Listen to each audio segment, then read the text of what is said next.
नेमकं तुमचं आणि तुम्ही कोणाचे वकील आहात आणि काय नेमका विशाल गवळी यांनी आत्महत्या केल्याचं माहिती समोर येते, काय नेमकी? मी ॲडव्होकेट नीरज कुमार.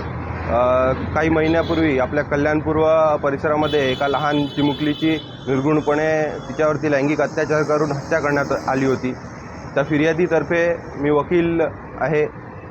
आता प्रसारमाध्यमातून आम्हाला माहिती मिळाली आहे की जो मुख्य आरोपी आहे त्यांनी त्या तळोजा जेलमध्ये आत्महत्या केलेली आहे. खरं तर कायदेशीर प्रक्रियेतून आम्हाला न्याय अपेक्षित होता, परंतु हे देखील या ठिकाणी न्याय झालेला आहे. कल्याण शहराचा सगळ्यात लेकीबाळींचा सगळ्यात मोठा शत्रू या ठिकाणी संपलेला आहे. त्यामुळे हे कल्याणपुरेच्या सर्व नागरिकांसाठी एक चांगलं वातावरण आहे. नक्कीच जर न्यायालयाच्या माध्यमातून किंवा कायदेशीर प्रक्रियेतून जर अशा आरोपींना या ठिकाणी शिक्षा झाली असती तर मला वाटतं अशा विकृत मानसिकतेची जी लोक आहेत त्यांच्यामध्ये कुठेतरी दहशत निर्माण झाली असती आणि असे कृत्य आपल्या या शहरात आणि आपल्या राज्यात थांबले असते. परंतु हे देखील न्यायच झालेलं आहे.